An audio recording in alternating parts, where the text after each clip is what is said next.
Vidas negras importam. Retina Negra, Cristiane Sobral.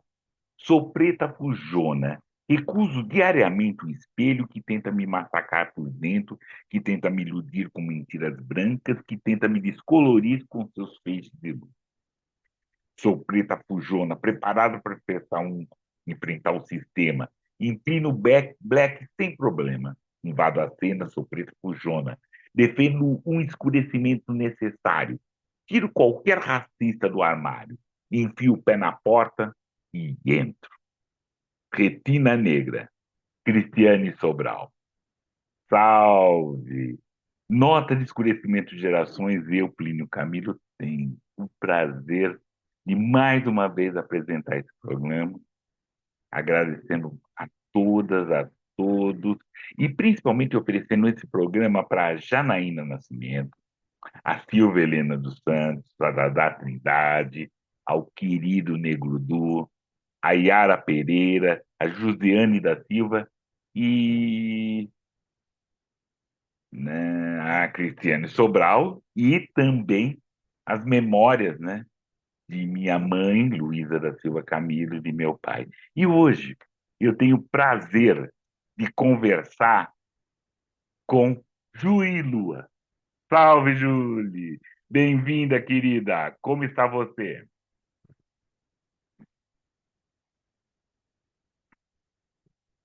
Enquanto Julie está vindo, assim, vamos lembrando todas e todos assinarem o canal, a gente poder conversar, para a gente poder fazer algumas coisas. Julie, como está?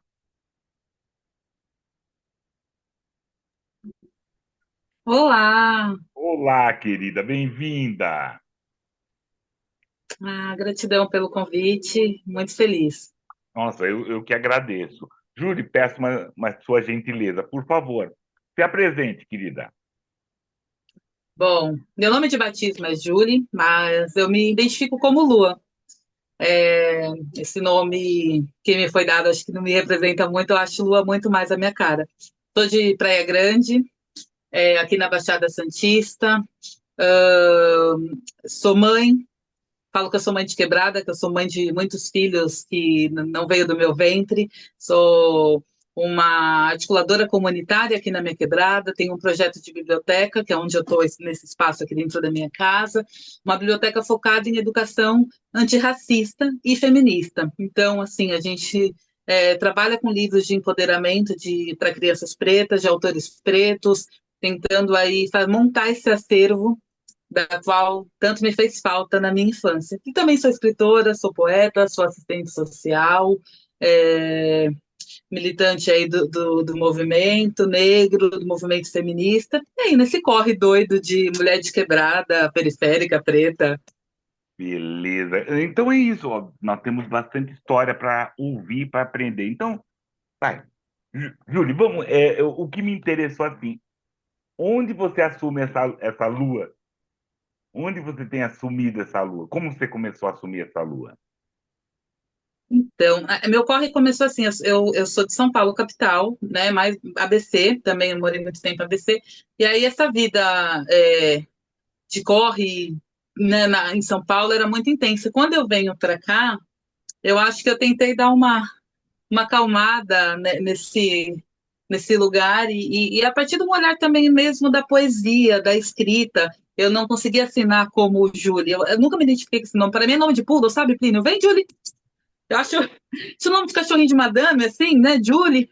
E é um nome francês, tá? É um nome bonito, né? Eu sou adotada, minha mãe adotiva que escolheu, mas ao mesmo tempo nunca me identifiquei muito, talvez até por não me identificar muito com a minha família adotiva. Então, quis me afastar um pouco dessa história e construir uma outra história. E aqui na Baixada, quando eu vim morar, eu escrevia pouca coisa, comecei a escrever muito mais nesse cotidiano diferenciado que a gente tem aqui. E eu também trabalhava como tia da pintura. E eu trabalhava principalmente em festa de comunidade. Então eu ia lá pintar as crianças, conversava com as crianças, conhecia várias quebradas, e aí eu era tia Lua. Então acho que foi juntando toda essa história, esse enredo. E quando eu vi, eu já era Lua. E cada vez menos sou menos Julie. É só quando eu tenho que assinar um documento que às vezes não tenho o que fazer, né? Por enquanto ainda não mudei legalmente, então às vezes tem que ser Julie. Não, e a gente assusta, porque a gente é Lua, Lua, Lua, parece essa Julie. Onde apareceu essa Julie? Querida, então, essa ida para o litoral foi essa sua mudança, esse seu salto de qualidade, né? Da tia da pintura também, que é um trabalho extremamente importante. Como é essa sua escrita? Como apareceu esse escrever, ou até antes do seu ler? Então, assim, eu acho que eu sempre gostei de escrever, eu sempre fui, sabe aquela criança meio rebelde, um pouco? Eu sempre tive um pouco assim, fui sempre um pouco caótica, engravidei cedo, fui mãe aos 15 e tal, mas a leitura e a escrita sempre me foram um lugar de calmaria, de acolhimento, da onde era, onde eu podia ser, né, falar o que eu quisesse, escrever o que eu quisesse. E aí eu escrevia em diários, assim, né, sempre nesse lugar como mãe também, muito assim, né, na mesma vibe de Carolina, nesse desabafo, nessa escrita, hoje o dia foi assim, assim, assim. E aí eu tive um episódio que me marcou muito, que eu tive um casamento que era muito tóxico, eu sofria muita agressão, e ele me bateu muito. E aí eu não podia fazer nada, porque se eu chorasse muito, eu ia assustar meus filhos. Não importa o que eu fizesse, se eu revidasse, eu piorava a situação. Então eu fui para o quarto, eu me tranquei, eu escrevi uma poesia que chama Manda Machão, que ela encabeça meu primeiro livro. E aí eu entendi que a escrita era uma ferramenta de luta, assim, não era só desabafo, era também uma ferramenta, sabe, de me revolucionar, de mudar. Acabei me separando desse cidadão depois de muita treta, muita defensoria pública, enfim, mas me livrei daquilo e comecei a usar a escrita nesse lugar de uma arma, né? Assim, uma caneta, um papel é uma arma, igual um mic, igual um microfone. Então, se eu via um moleque sendo abordado lá na praia, né, um moleque preto, você vê que o moleque não está fazendo nada, mas a polícia na Operação Verão, ela vem aqui exatamente para isso, para dividir, né, fazer o apartheid social. Então ela vai abordar os meninos. E aí, às vezes, eu queria me meter. Mas se eu me meto é aquilo, né? Se a gente se mete, às vezes você piora a situação do moleque. Então, eu escrevia. Então, eu escrevia sobre violência, violência contra a mulher, eu escrevia o que eu via na minha quebrada, né? Nesse lugar mesmo cotidiano. E acho que a maioria das mulheres pretas começam a escrever a partir desse lugar, né? De dor, de. Isso é um incômodo para mim também, mas o começo foi muito isso, de começar a escrever a partir dos incômodos que a maternidade me traz, né? Porque assim, é romântico eu falar que eu sou uma mãe de quebrada, mãe de muitos filhos, mas ser essa mulher também me cobra muito da minha vida, né? Tipo, é muito doloroso, é muita coisa que a gente passa, muita coisa que a gente carrega. E aí escrevia também sobre essa maternidade, esse lugar que a sociedade coloca essa mãe santa, mas ao mesmo tempo joga toda uma pressão em cima dela, né? Então sempre fui escrevendo a partir disso, de dores, e foi indo. Com certeza, não, mas assim, eu vou ficar fazer aquela questão das curiosidades, porque isso para nós que somos escritoras, escritores, tudo é material. Mas o que é uma escritora ser mãe aos 15? Né? Não é só uma mulher ter, mas o que é essa escritora Lua, essa escritora que está publicando, que publica vários livros, que tem todo esse trabalho, como é que ela foi ser mãe aos 15? Né? Como... Né, assim, era uma criança, né? Era uma criança e é muito louco. Esse lugar de culpa social é sempre muito grande em cima da mulher. Eu tinha 15, ele tinha 28, mas eu fui acusada de seduzi-lo. Ele em nenhum momento foi acusado, né, de estar com uma menor de idade. Então, assim, a responsabilidade era total minha.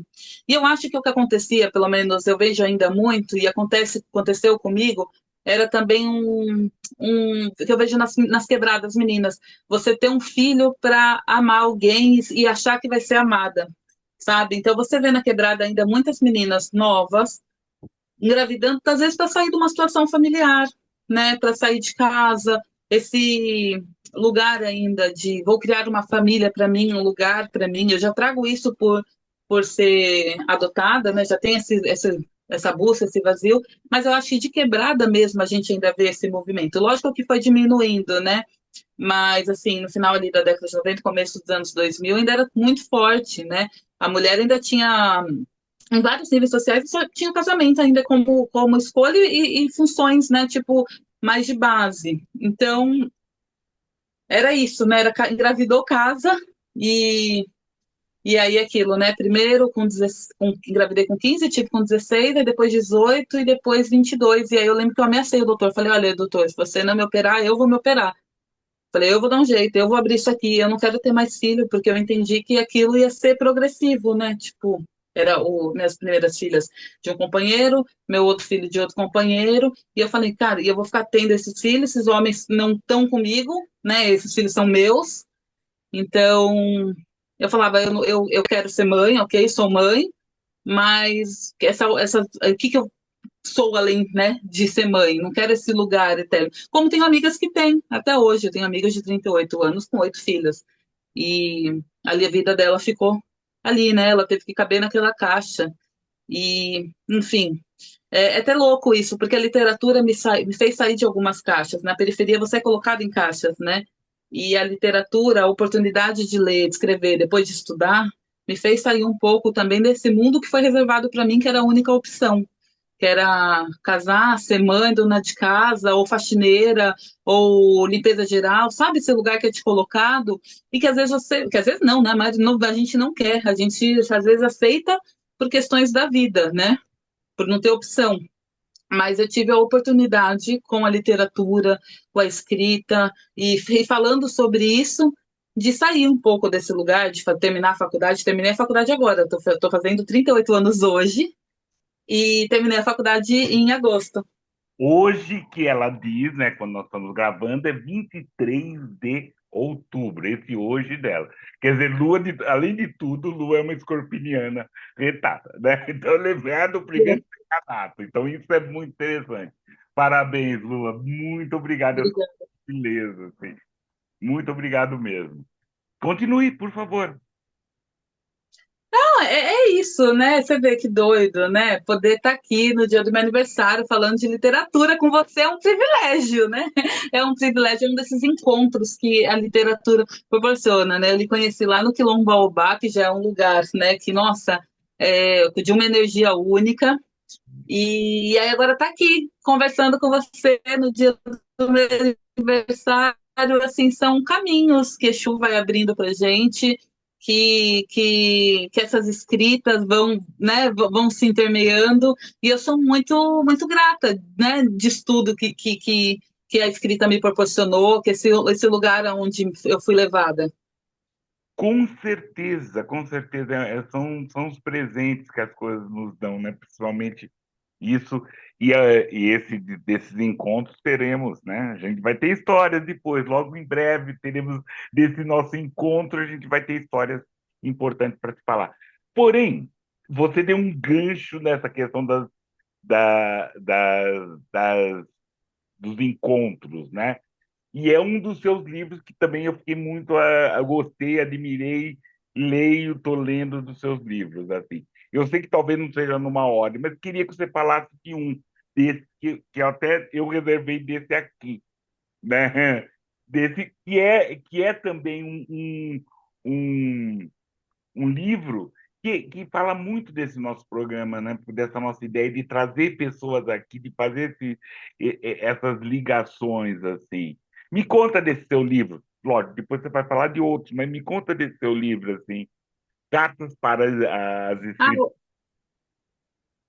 o Cartas nasce de uma brincadeira, porque eu tenho certeza que absoluta que eu conheço Carolina, que Carolina Maria de Jesus é uma amiga íntima, assim. E eu conheci várias mulheres que têm essa sensação. Acho que isso se vem de dois fatores. O primeiro que é um lugar social, que a gente convive com Carolinas ainda. Como eu falei, esse lugar dessa mulher, mãe de dois, três filhos, que sobrevive do pouco, da miséria, do lixo, da faxina, ela ainda é muito presente, né? Se você lê Carolina, é doído isso, porque é muito hoje ainda, né? Ela escreve em 60 e você está em 2020 narrando muito dessa mesma história, talvez de algumas questões diferentes, mas a mesma história.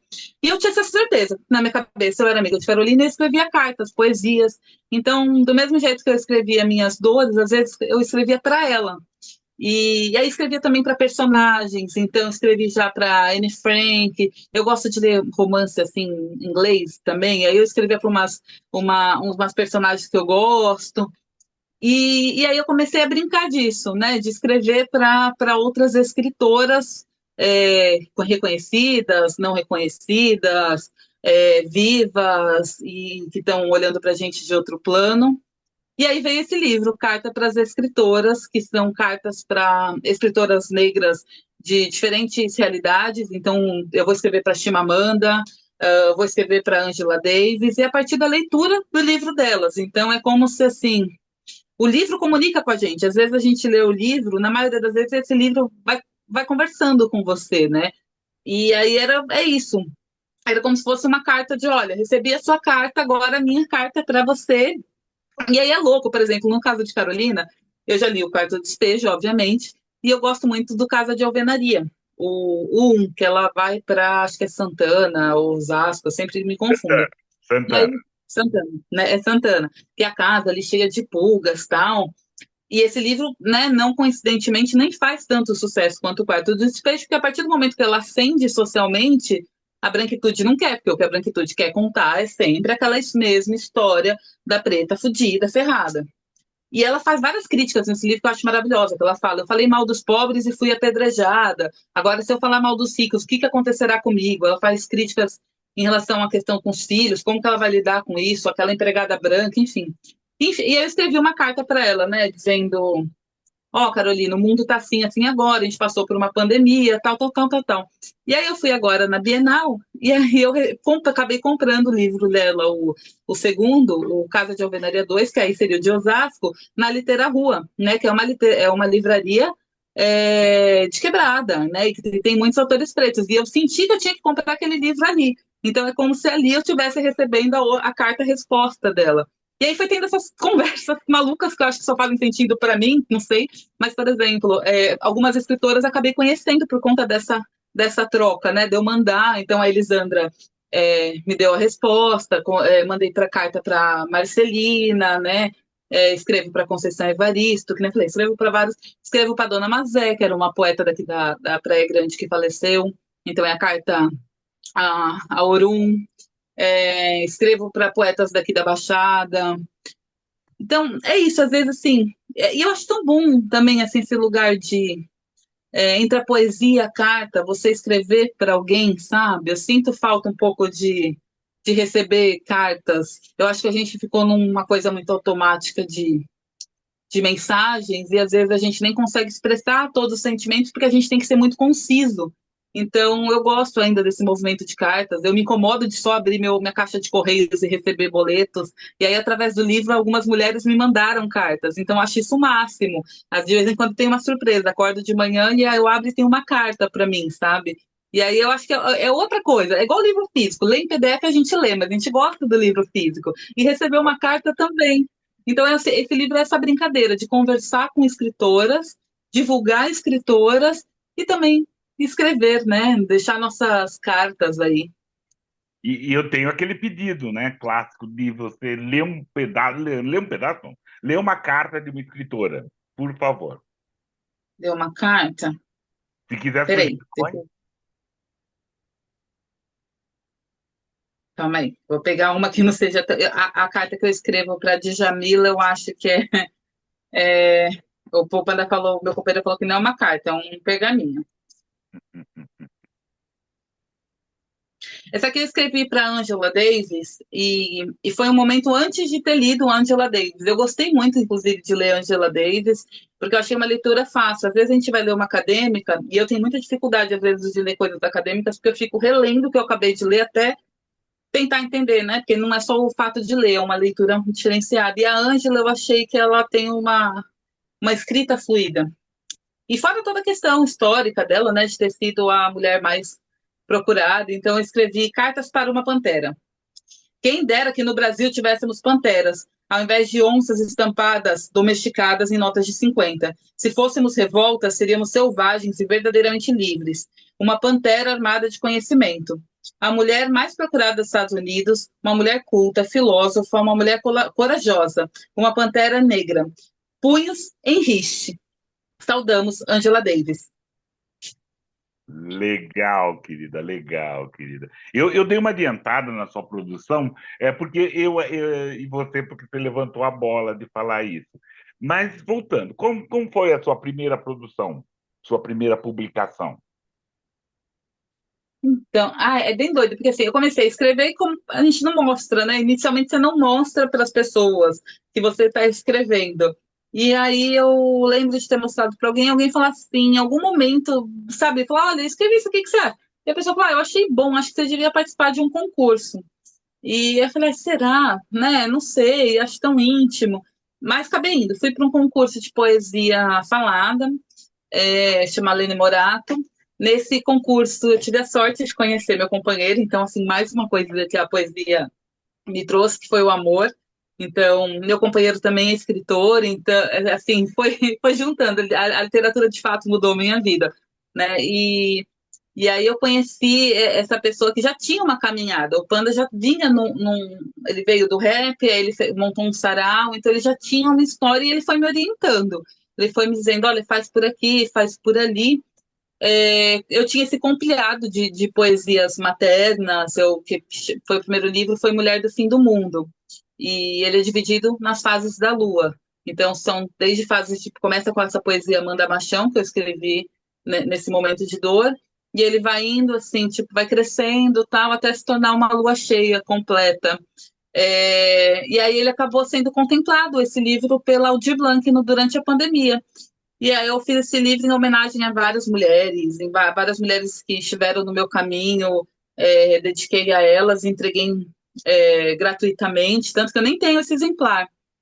E falei, poxa, que massa, né? Que massa poder escrever dessa forma, porque eu entendia que quem escrevia livro, assim, uma coisa era eu escrever no meu caderno, mas aí você entender que quem escreve livro não era também para mim, porque isso foi a imagem que eu tinha de infância de escritores eram pessoas brancas e homens. Escritor é homem e branco. Então eu não me via nesse lugar. E aí, quando você recebe um livro físico, quando você pega e você fala, meu nome aqui, aquilo dá um. Você fala, caramba, né? É outro lugar. E eu tinha participado também de algumas antologias, porque eu acho também que é um caminho, né? Eu acho que, assim, publicar ainda é muito caro.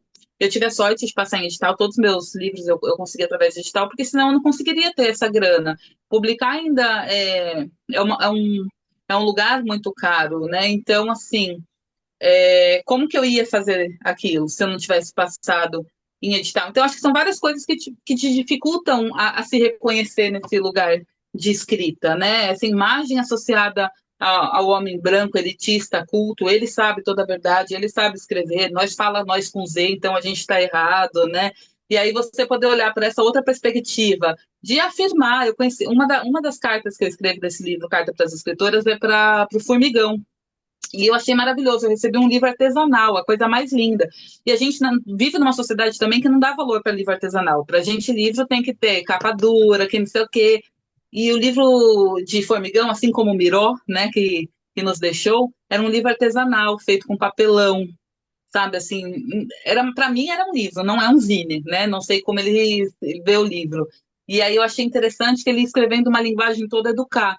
Então, casa, com K, ZA, coisa, né? E eu acho isso interessante também da linguagem, da gente poder escrever a partir das nossas palavras. Eu não quero ser uma mulher que escreve e procura palavras difíceis para parecer mais bonita no meu texto ou para parecer que eu sou mais inteligente. Eu quero escrever e ser lida pelos meus. Eu escrevo para os meus, eu escrevo livros para que se leiam no busão, sabe? Assim, eu gosto de escrever livros que dá para você ler em uma viagem, entendeu? Que dá para você levar na bolsa. Eu não quero escrever um calhamaço, eu não quero participar de antologia, que é um calhamaço, porque era isso. Às vezes eu recebia assim, né, oportunidades, participar de uma antologia com 100 autores, aí te entregam um livro que você não pode botar numa bolsa, você não consegue segurar ele em pé no ônibus. Então, não é o que eu queria fazer livro de bolsa, eu queria poder fazer livro para ser lido, né? Não para parecer inteligente. Não é isso que era para mim ser escritor. Para mim, ser escritor é quem escreve e é lido, tinha que ter função. E acho que foi isso, assim, quando eu vi que Mulher do Fim do Mundo, de alguma forma dolorosa, se identificava com aquelas outras mulheres que tinham tido vivido situações de violência, ou que eram mães de quebrada como eu, né? ou que eram mães, porque esse lugar assim até ultrapassa, né? Esse lugar da maternidade para a mulher que mora num apartamento, ela vai passar por certas coisas que é diferente da mãe de quebrada, mas ela também vai ser oprimida, vai passar por várias coisas. Então essas mulheres se identificaram. Eu falei, ah, legal. Então agora eu posso escrever outras histórias, né? E aí nasce o Bonde, que é meu segundo filho. Sim. Oi, Continua? por favor, Eu sei lógico. que você me deixar, eu vou falando, hein? Não é. Então, bora, bora. Já sentei aqui, vou até pôr o mudo buscar água. Pode falar, por gentileza, querido. O bonde é uma ideia assim, ó. Tá, tudo bem, eu sou uma mulher preta, eu escrevo minhas dores, mas eu tenho que escrever só minhas dores? Ou eu posso escrever o que eu quiser? Então, eu posso escrever, sei lá, putaria? Então, o bonde, ele vem dessa brincadeira. Vem numa brincadeira de liberdade, vem é uma história de uma viagem de quatro amigas. Eu moro no litoral e aqui tem um golpe, né? Que o povo aluga casa e Airbnb pela internet e a casa é linda no anúncio. Chega aqui, sabe como que é, né? O banheiro não funciona, e aí era essa brincadeira. Quatro amigas que vão alugar uma casa em Itanhaém. E olha que, assim, eu moro na Baixada, mas os territórios são feitos para a gente não circular entre eles, né?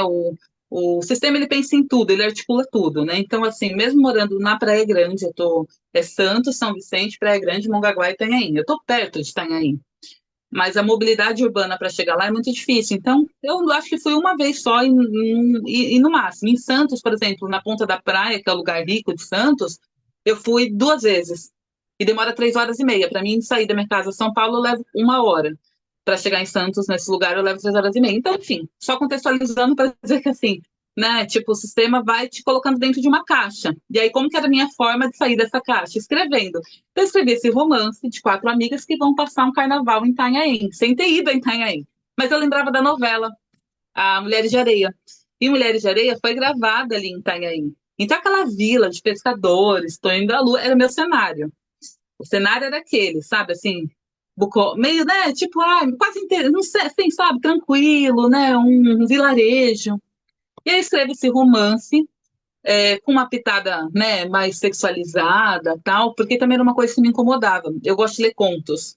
E aí na internet a gente abre contos, assim, é uma enxurrada de nojeira, né, ladeira abaixo, é machismo, né, é uma perspectiva sempre masculina, é tudo, é racismo, é homofobia, tem tudo em contos. E são poucas mulheres que escrevem. E aí eu sempre ficava pensando naquele livro lá que fez sucesso, como que é o nome? 50 Tons de Cinza. Puta livro horrível, né? Aquele livro, um cara, que ele tem grana, então assim, não é que ele controla a mulher sexualmente, não estou falando sobre esse fetiche, estou falando sobre esse lugar, né? Por que que esse livro vende? É um cara que diz para a mulher como andar, como vestir, como comer, que roupa ela vai usar, né? Então, um branco controlando tudo continua vendendo. Essas histórias são as que vendem. Né? E as outras histórias? Por que, que a mulher preta tem que escrever sobre dor? Eu quero escrever sobre amor. Então é isso. Não é bem amor romântico, mas é isso aí, esse amor de amizade, esse rolê de liberdade, de você poder, te fala de naturismo, de liberdade com o corpo, né? Aos quase 40, hoje eu tenho muito mais aceitação do meu corpo do que eu tinha aos 15, morria de vergonha de mim. Então, essa brincadeira que eu vou levando o leitor e uma visão feminista. Então, escrevo ali dentro das minhas putarias, assim, uma cena que eu descrevo num banheiro, duas mulheres se pegando, enfim, vou viajando e questionando, né? Por que, que com essa mulher eu tenho essa sensação e com o homem fazendo essa mesma coisa eu não tenho? Porque ele não gosta, ele não tá afim de me dar prazer. Então, vou fazendo esses questionamentos com muita liberdade. E gostei de fazer isso. É uma área que eu gostaria até de trabalhar mais, mas é o que eu falei, também não vende ao mesmo tempo, porque incomoda, né? A pessoa às vezes lê aquele questionamento sobre liberdade, e aí ela se sente doída, ou lê alguma coisa, né, sobre corpos livres, e sem. Eu tenho uma parte que eu falo sobre a cadeira. Isso eu já vi acontecer muito. É assim, se uma mulher quebra, se ela senta numa cadeira na praia e ela quebra a cadeira, ela é gorda, ela é enorme, ela tem que emagrecer. O corpo da mulher, o homem, ele nunca viu aquela mulher, mas ele sentindo o direito de falar, olha, eu tenho uma receita de um regime, né? As pessoas, elas se invadem aquele espaço. Agora, se um homem senta numa cadeira e essa cadeira quebra, automaticamente a culpa é da cadeira. Essa cadeira estava para quebrar, essa cadeira não presta. então ninguém questiona esse corpo, né? Eu moro na praia, eu vejo o olhar pro corpo da mulher, né? E eu vejo que o homem tá tudo bem, entendeu? Ele pode ser gordo, magro, alto, baixo, calvo, ele anda livre, né? Então, assim, é isso. Esse livro é sobre essas reflexões. Ótimo, ótimo. Até, não, eu parei assim para ouvir, para nem assim, ousar fazer. Querida, então, eu vou pedir um tempo para você, né, uma gentileza. Mas, já que você entregou assim, como que as pessoas que estão interessadas para adquirir esse, o outro livro, o Cartas, como que a gente faz? Porque também foi feito pela editora, e acho que isso é importante colocar quem fez, né? Qual editora foi, por gentileza. Enfim, é pela editora Periferia Tem Palavra, que é a editora do meu companheiro, é uma editora que só publica autores pretos, pretas, LGBTQIA+. Quem está a marginalizado, né, fora desse grande mercado editorial, a Periferia Tem Palavra está ali, ela faz de uma forma que as pessoas consigam acessar.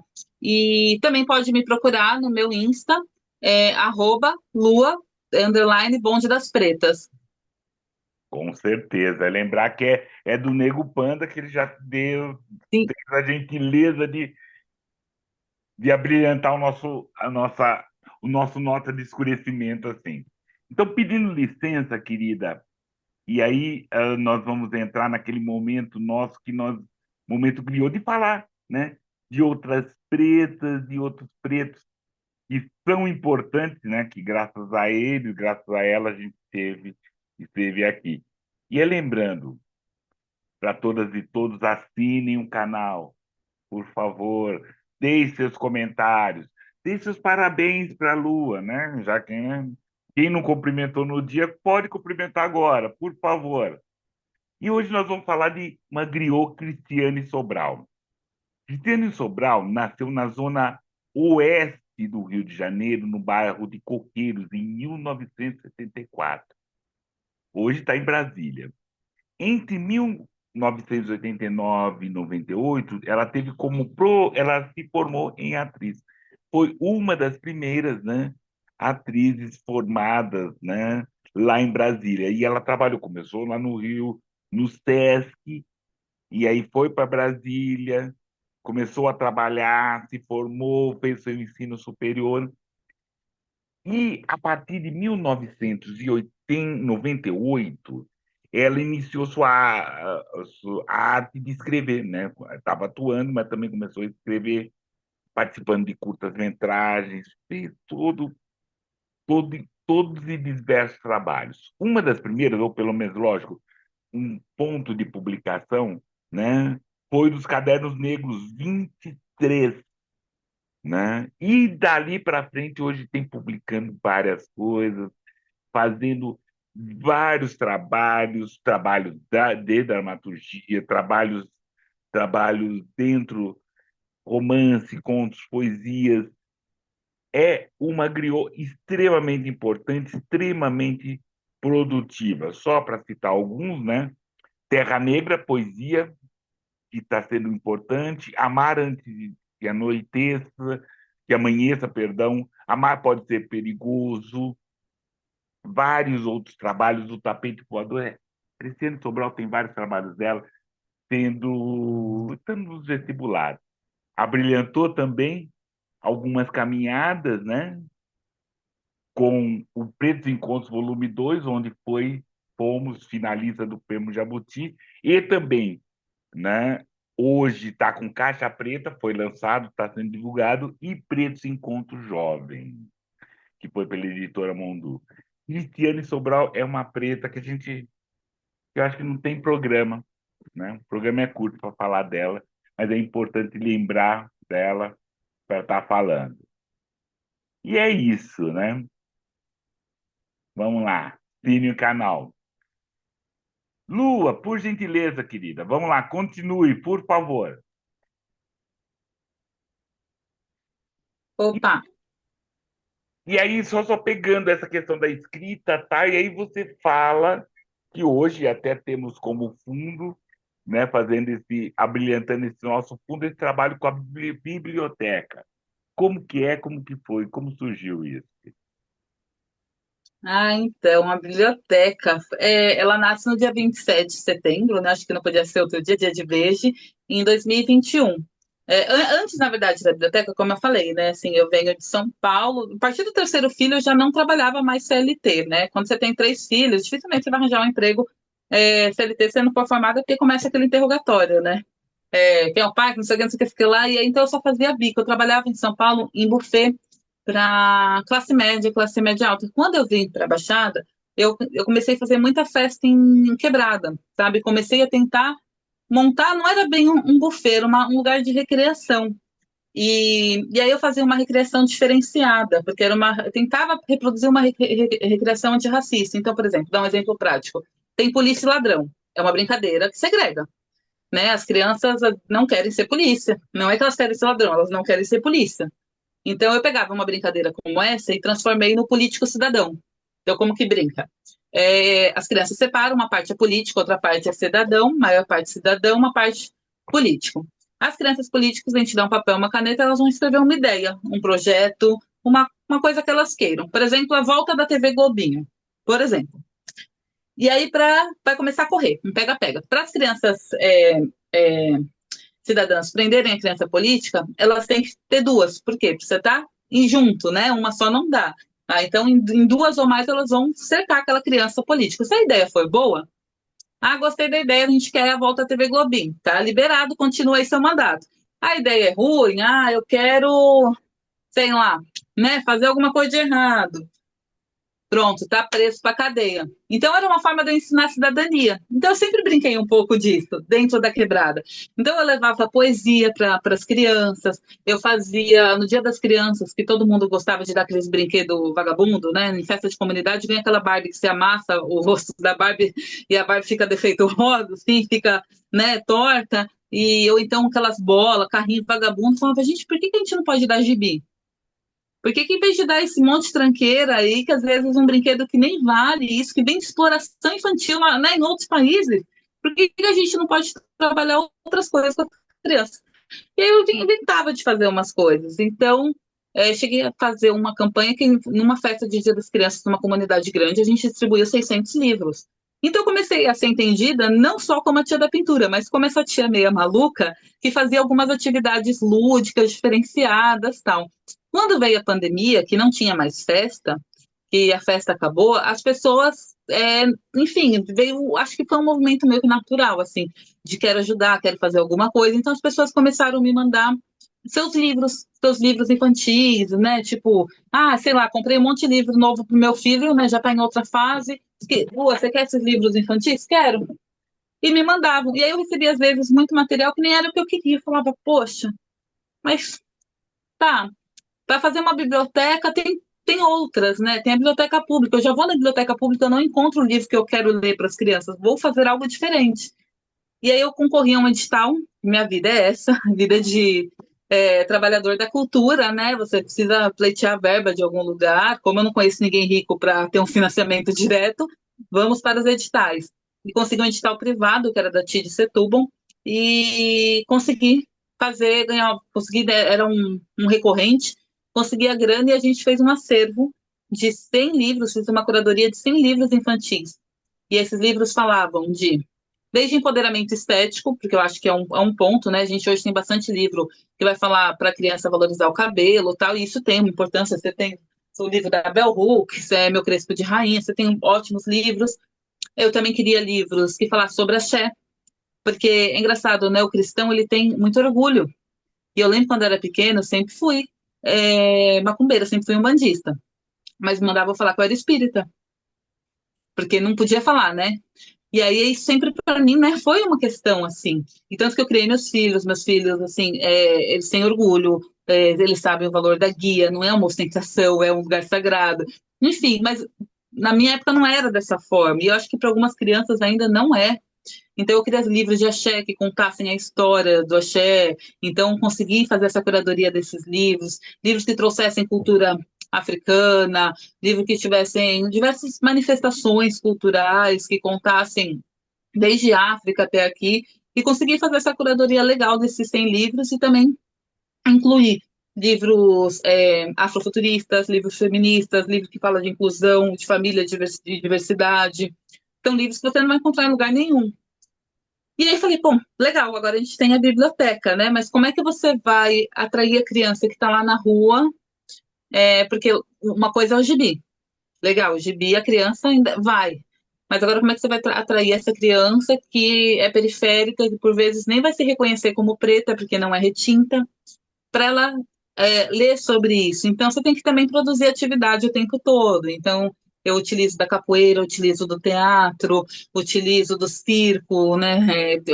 Como sou do meio do cultural, tenho muitos amigos e aí consigo uma grana, o amigo vem numa ajuda de custo, a gente fecha a rua, faz uma festa, convida as famílias e vai apresentando. Isso é todo um trabalho, né? Um trabalho difícil, não vou falar que é fácil, que é confortável, porque a partir do momento que você fala em axé na quebrada, você também já vai ter uma parte ali das famílias que não vão querer para os filhos. Então, assim, é um lugar também é, de educação muito contínua, sabe? De você ter que tirar estereótipos racistas o tempo todo, né? Então, você trabalha isso na quebrada através da arte, através da poesia, através da ludicidade, através da cultura. Não adianta vir na quebrada fazer discurso, né? Tipo, aqui é uma coisa que se você sair falando difícil, né? Se bem política que sai falando difícil, não vai dar certo. Eu vejo muito militante de esquerda extremamente culto, chega aqui, não vai dar. Agora, quando você vai trazendo isso através da capoeira, através de um gingado, através de um teatro, através de uma baiomi, aí você vai começando a ver esse reflexo, esse olhar diferenciado, o preconceito das famílias diminuindo, mudando, e esse lugar que a literatura transforma, que é a escrita. Aí a criança pega o livro, né? A criança vai ler, vai entender, né? Vai desmistificar algumas coisas, vai aprender outro, vai aprender uma palavra em Yorubá. Então aí ela começa a introduzir isso no cotidiano. E aí eu acho que é isso, é um trabalho que assim, eu entendo para mim que é para a vida toda. Eu vou levar isso comigo e saio levando em várias quebradas, que eu entendi também que era isso, que assim, aqui esse acervo está aberto a todos os professores da rede, mas eu vou para eu fui indo, né, Cubatão, Santos, vou para Peruíbe e vou levando esse meu trabalho de crianças com essa forma de entender a quebrado, o mundo, entendendo também que cada quebrada tem sua particularidade, né? O Morro de Santos não é a mesma periferia aqui, daqui de Praia Grande, que não é o mesmo periferia lá de Peruíbe, lá no fundão. Então, é isso. De alguma forma, a gente vai poetizando e transformando. Eu falo que a gente colore a quebrada com poesia. Ah, Com eu tô, cer- ó. Deixa eu já te mostrar aqui. Hum, Olha aqui. A ai, Fada da Quebrada é o meu livro novo. Meu primeiro livro infantil, espero que de muitos, nesse lugar, né, que eu falei, de mulher preta que pode escrever sobre o que quiser, e fala sobre isso. Nessa caminhada de várias quebradas, eu notei que, assim, quem são as pessoas que transformam a quebrada? A maioria das vezes mulheres, é, mulheres pretas, retintas ou não, mas sempre pretas, negras, e que ali mudam a quebrada, que às vezes não tem nada, a mulher teve uma vida sofrida na maioria das suas vezes, e que mudam a quebrada, que fazem festa Dia das Crianças, que arranja bolo. Então esse livro é sobre isso, é a fada da quebrada, é a fada que não tem asa, mas ela vai de busão, é a fada que anda de lotação, é a fada que ela não tem varinha de condão, mas ela transforma tudo. Ela é amiga do Papai Noel. O Papai Noel cola na quebrada lá do Polo Norte para quebrada no Natal. Então, essa brincadeira lúdica. E aí, eu estou agora no mês de outubro, enquanto estamos gravando, saindo em várias quebradas também, entregando para essas mulheres comunitárias, essas mulheres que são Neides, Marias, Creusas, Joanas, e fazendo questão de conhecer uma a uma e agradecer, porque às vezes é uma tia dessa de quebrada que com um projeto social que transforma a vida de uma criança, que salva um moleque, né? Então, elas têm uma importância fundamental na nossa sociedade. com certeza, com certeza. Parabéns, querida. Parabéns pelo aniversário, parabéns pelo trabalho, parabéns pelo lançamento. E aí você abriu uma porta. Eu peço licença outra vez para você, querida, para a gente poder fazer um nosso estante preta, já que você inaugurou dando esse lançamento extremamente fada da quebrada, Lua. Pois nós damos o serviço. Aí lembrando, estante preta, esse nosso primeira dica aí, dentro do assunto, Essa escrita feminina em primeira pessoa. Organização da Maite Freitas, da editora Orali Leituras. Isso que é importante. Esse livro reúne 44 contos de mulheres negras, indígenas, cis, trans, selecionadas através de um chamamento. E isso é interessante. Quem ajudou Maite nessa organização, nessa seleção, foi Carmen Faustino, Dandara Cundê e Esmeralda Ribeiro.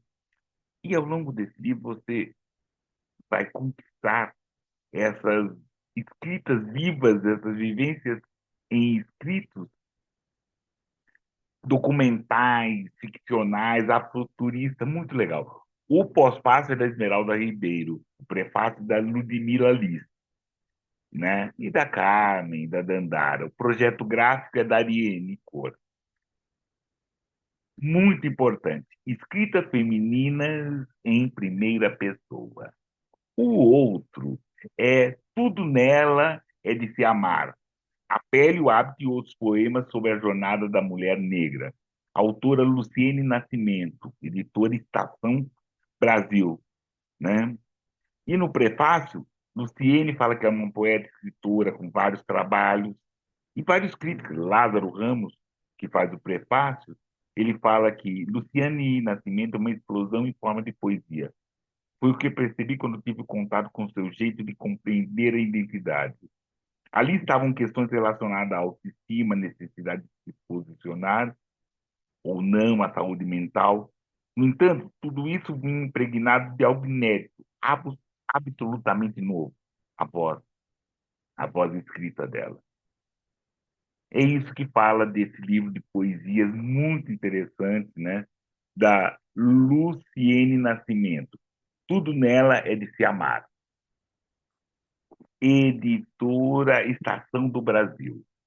E findando essa rodada, Macabeia, Flor do Mulungu, Conceição Evaristo, da editora Oficina de Raquel. Conceição, nesse livro de contos, entre várias situações, né, vários contos, né, a Conceição ela relê Clarice, né, e isso é interessante desse trabalho, essa revista que dá novos contornos a essa Macabeia, né? É um manifesto literário muito interessante, muito importante, que vale a pena a gente ler. Então, Conceição é só a gente lembrar, não podemos perder a chance de ler. Macabeia, Flor do Mulungu, Conceição Evaristo, editora Oficina de Raquel. E é isso, né? Vamos lá. Lua, Opa! opa, continue, querida. Esse livro, Fada da Quebrada, onde que nós conquistamos ele? Então, esse é só comigo no meu Insta, o arroba Lua Bonde das Pretas, mas tem poucos, porque esse daqui também foi através do edital da Paulo Gustavo, e a gente conseguiu fazer só 100 exemplares, e desses 100, pelo menos 50 vão para distribuição para essas mulheres comunitárias. Então, assim, tem bem pouquinho mesmo. Perfeito, perfeito. Querida, a gente está tendo aquelas dificuldades, né? Mas tudo bem, vamos continuar conversando. Nós estamos nesses nossos momentos finais, querida. Deixa eu até aproveitar, né? Agradecendo a sua presença, gentileza, querida. Fale mais assim, o que que você gostaria de ter falado e não deu tempo para falar hoje, querida? Eita. Primeiramente agradecer a oportunidade de estar conversando assim, como estivéssemos aqui em casa tomando um café. Acho que só faltou isso, um cafezinho, um bolo. Em breve, É, em breve. né? A gente vem aqui, ó, na laje para a gente trocar essa ideia mais próximos. E é isso, agradecer pela oportunidade, admiro demais seu trabalho, esse trabalho de divulgação é super importante, assim, a gente, né, você falou ali, livro da Conceição, da Luciene, que é incrível, tudo nela para se amar, inclusive eu li ele com um grupo de leitura com mulheres negras aqui da Baixada, que é o Escritas Insubmissas, da Tami, eu lembro que eu amei, toda semana a gente lia um poema, Luciene mexe bastante. Mas é isso, assim, quantas outras mulheres que estão por aí espalhadas em quebradas, com seus escritos, e que às vezes a gente, né, nem tem conhecimento, nem elas são somos divulgadas e, ao mesmo tempo, né, ficamos aí afastadas dessa grande de mídia, porque a gente sabe que também, assim, é, não é para todas, né?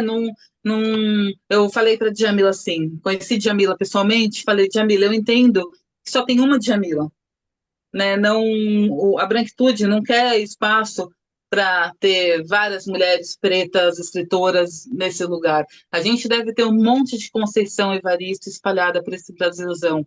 Dona Mazé era assim como Conceição. Dona Mazé, essa senhora que deixou a gente aqui em Praia Grande, deixou vários cadernos de escritos seus, de escrevivência, de contos dela, de outras pessoas, mas que só teve um livro publicado, inclusive pela editora Periferia Tem Palavra, porque não era interessante, né? Então é fundamental ter espaços que divulguem nossos escritos, nossas histórias, para que a gente, assim, uma também olhe para a outra e fale, olha, ela está ali, ela existe, assim como eu estou aqui, né? Eu te vejo, eu te reconheço, e para que a gente possa seguir juntos, né? Porque também sinto isso, que estamos, às vezes, muito afastados e dentro de uma bolha. Precisamos furar essas bolhas e nos conhecer mais perto através dos nossos escritos. Com certeza, querida. E aí, antes, né, de findar, né, essa nossa conversa, né, com todas essas dificuldades que tem, lembrar, né, para vocês poderem rever essa conversa que nós tivemos, também tão emocionante quanto com a Cristiane Sobral, e lembrar que, né, estamos oferecendo essa nota de esclarecimento à Cristiane Sobral, né, para a Janaína Nascimento, a Silva Helena da Silva, a Dada Trindade, ao querido Negudu, a Yara Pereira, Josiane da Silva, e a memória da minha mãe, Luísa da Silva Camilo, é o meu pai, Plínio Cabilo. Lua, muito obrigado, querida. Agradeço demais a sua gentileza. Peço desculpa por esse final um pouco menos complicado, mas agradeço, querida. Muito obrigado mesmo. Foi muito interessante a nossa conversa. Agradeço. Até.